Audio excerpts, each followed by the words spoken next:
그러면 이제 최적화하고 머신러닝 이 관계 말씀드릴게요. 관계 있습니다. 아까 그 애널리틱스의 틀에서 보면 일반적으로 머신러닝이 쓰는 기능이 있는 거죠. 그 얘기를 하기 전에 아마 머신러닝을 하시는 지금 머신러닝의 전문가분들은 뭐 당연히 최적화라는 얘기를 머신러닝의 틀 속에서 알아두셨을 텐데 그게 뭐냐면 일단 최적화라는 그 기술 자체, 기법 자체는 머신러닝의 파운데이션이에요. 아, 러닝이라고 우리가 보통 표현하는 이게 러닝이 너무 의인화돼 가지고요. 사람들이 착각해요. 기계가 뭔가 나처럼 러닝하는 모양 이렇게 생각하는데 사실은 그 러닝의 본질적인 걸 쳐다보면 펑션, 어떤 함수죠. 펑션을 찾아요. 펑션, 함수. 그 x를 집어넣으면 y를 뱉어내는 그놈의 함수를 찾는 건데 그걸 보통 머신러닝 하는 사람들은 모델이라고 부릅니다. 뭐 딥러닝 모델, 뭐 뉴럴 네트워크 모델, 그게 다 펑션이에요.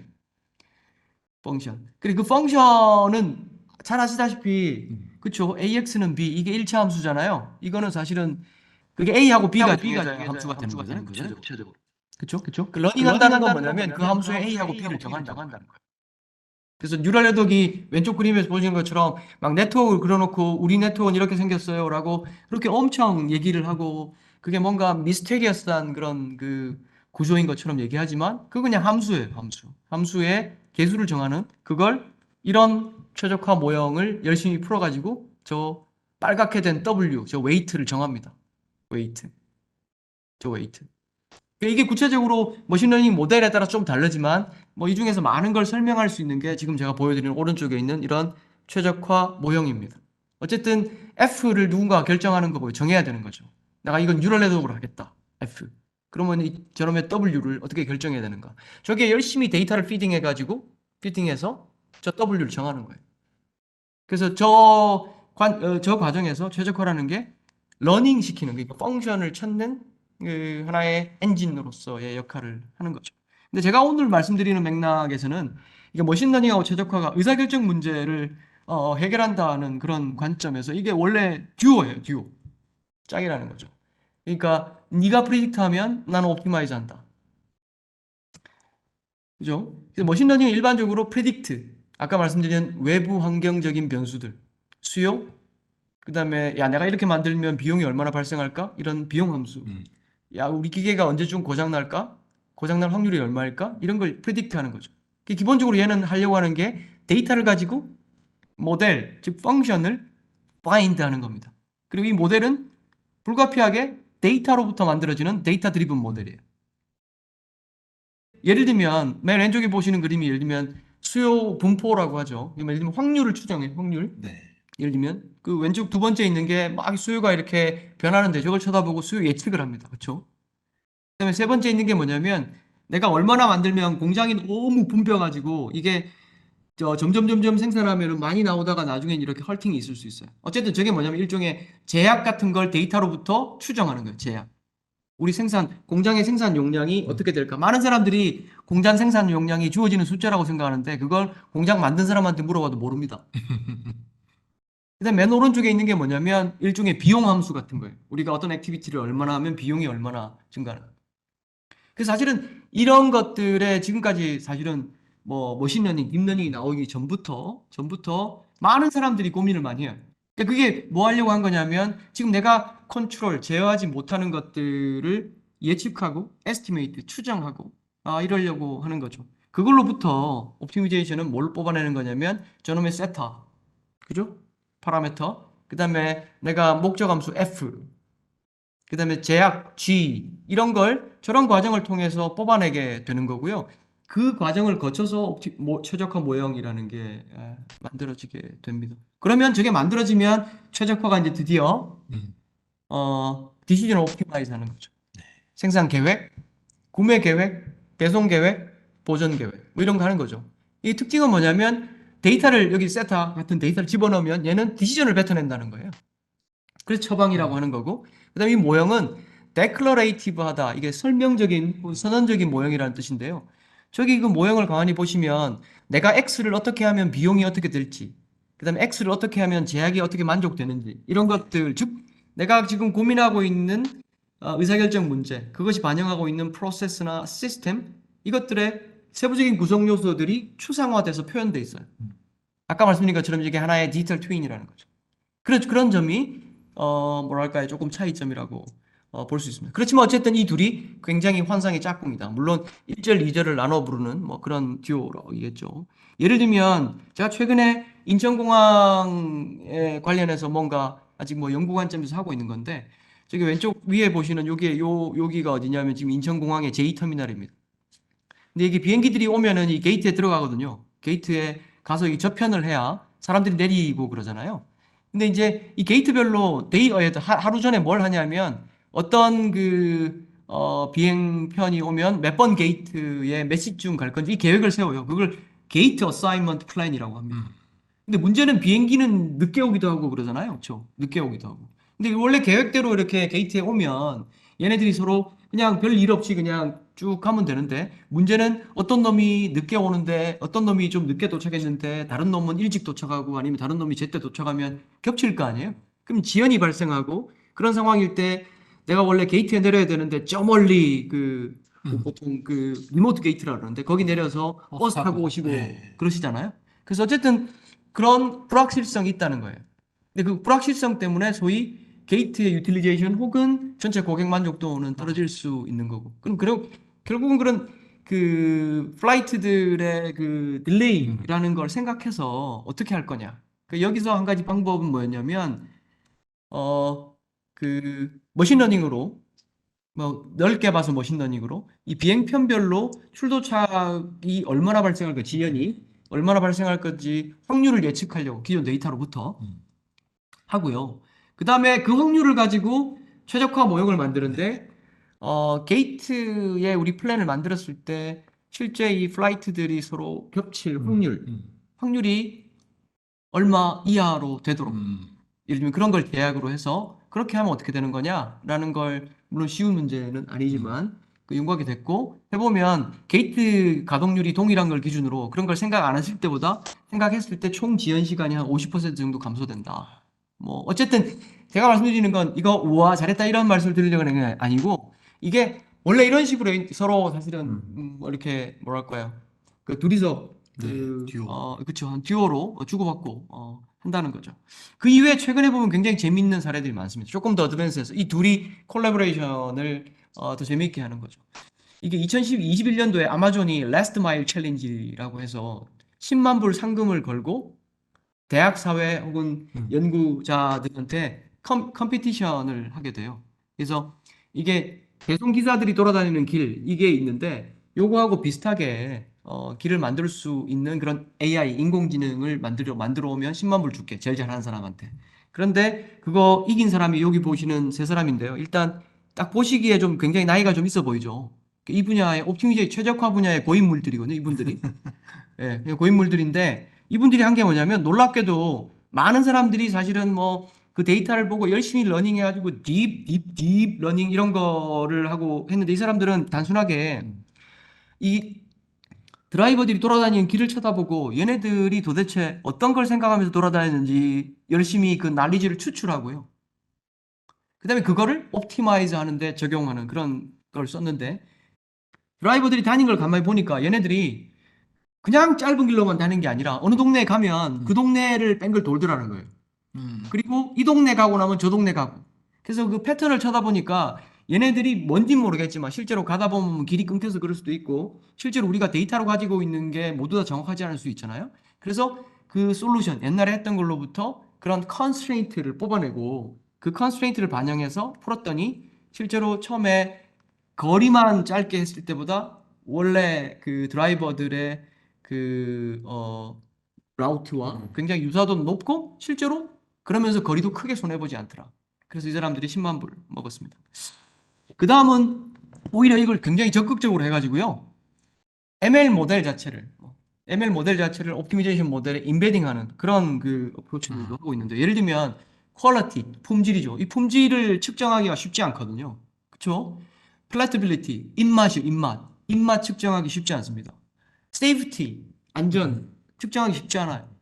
근데 예전에 사실 이걸 계량화하기가 굉장히 어려웠는데 이제 데이터로부터 이걸 계량화할 수 있는 방법을 계속 만들려고 하는 거죠. 그게 일종의 함수를 만드는 거예요. 이 뭐 예를 들면 지금 여기 그림 보시는 것처럼 ML에서 많이 쓰시는 디시전 트리 같은 거.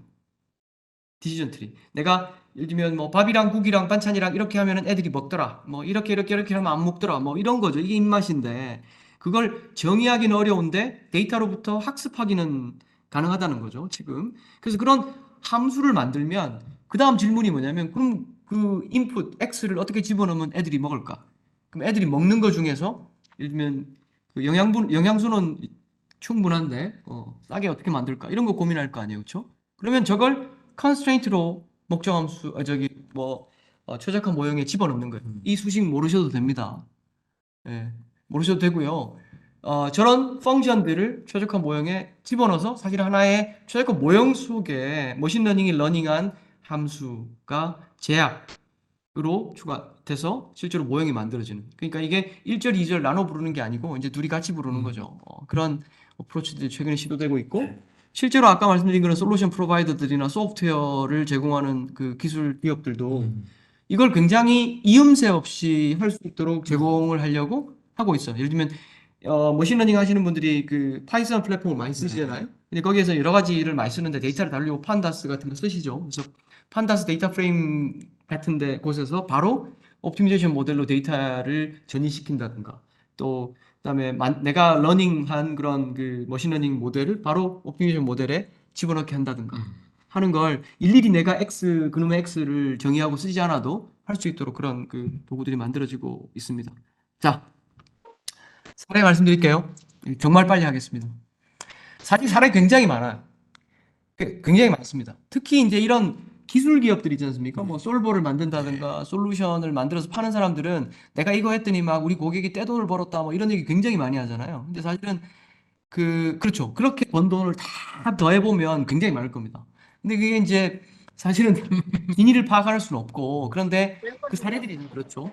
근데 이제 그 중에서 그나마 조금 이제 믿을 만한 그 자료가 있는 게 뭐냐면, 인폼스라고 하는 이런 애널리틱스 뭐 이런 분야에서 미국의 큰 학술 단체가 있어요.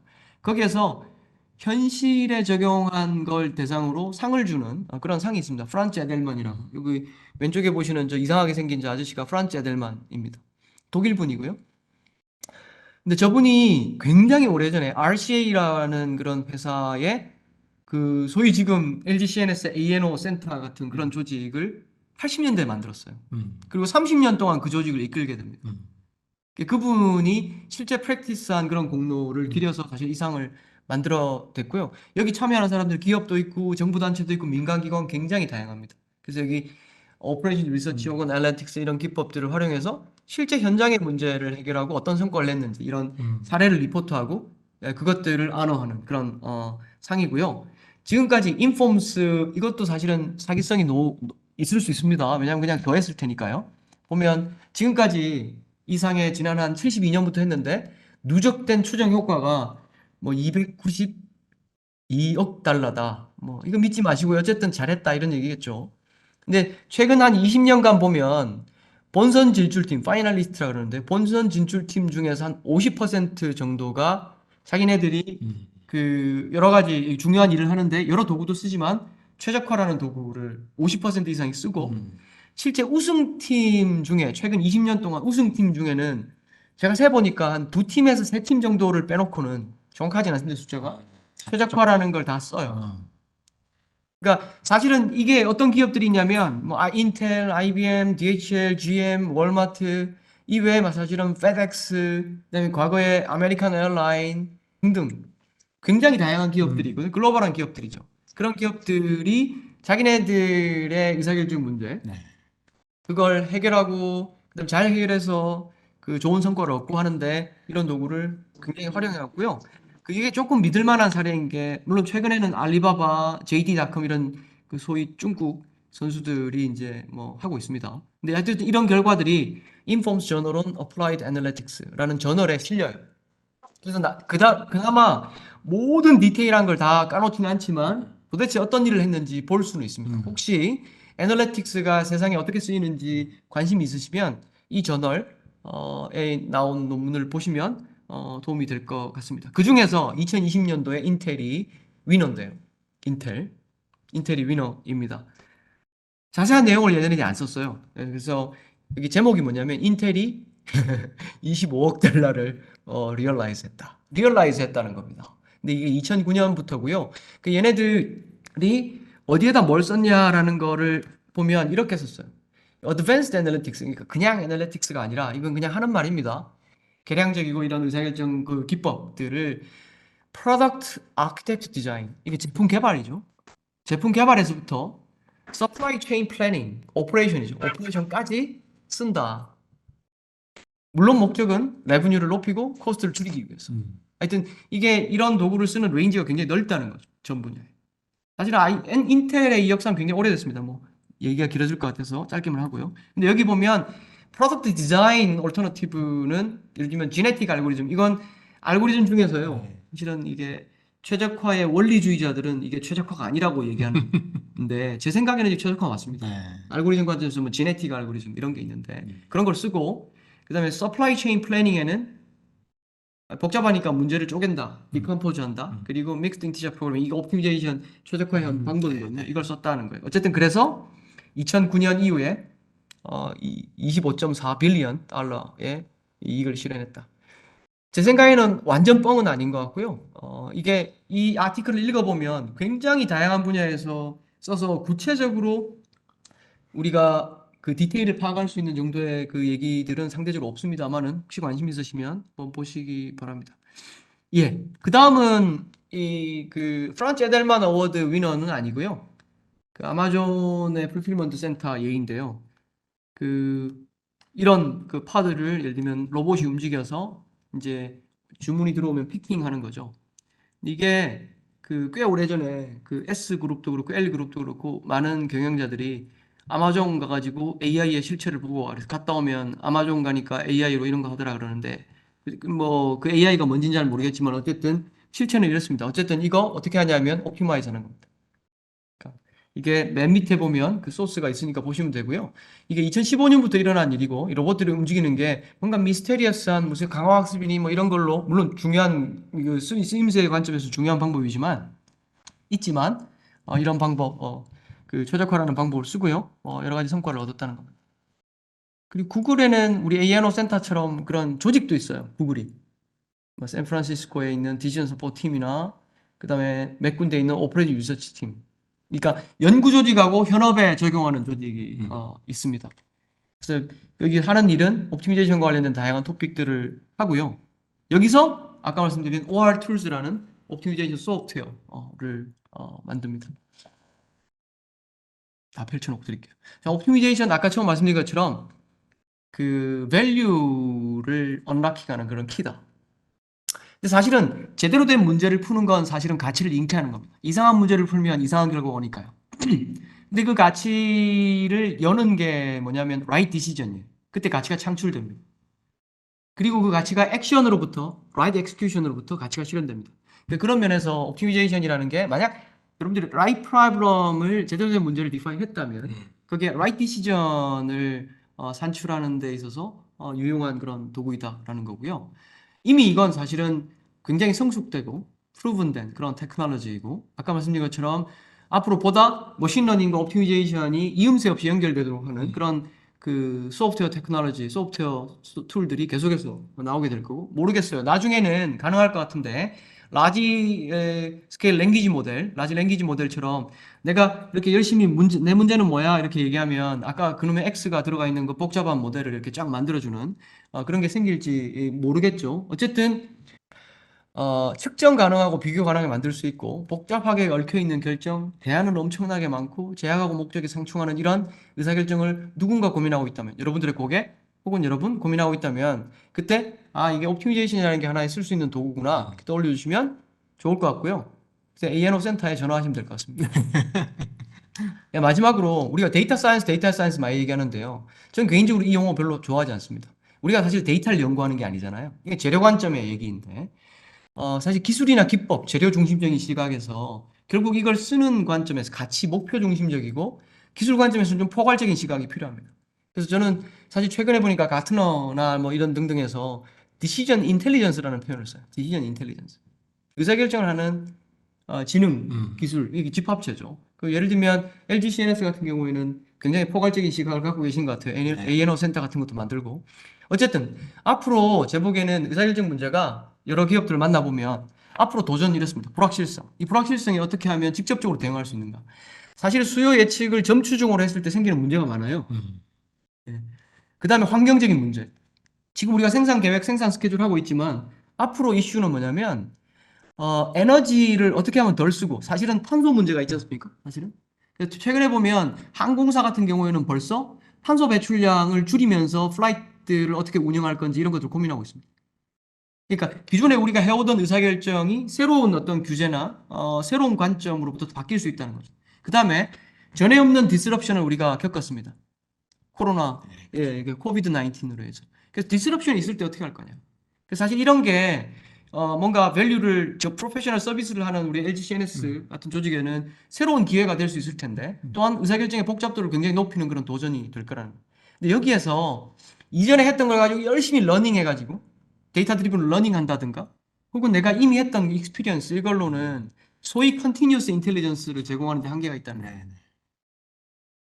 네. 그래서 최적화를 포함해서 이 디시전 인텔리전스의 역량이 강화됐으면 좋겠고, 그래서 그 LG CNS가 그런 디시전 인텔리전스의 인더스트리 리더십을 확보하는 그런 행보가 있었으면 좋겠습니다. 그래서 뭐 고객사의 혁신이나 데이터 분석 조직, 내부의 어떤 조직이나 전문가들의 최적화 리트러시 그런 역량을 함양할 필요가 있고요.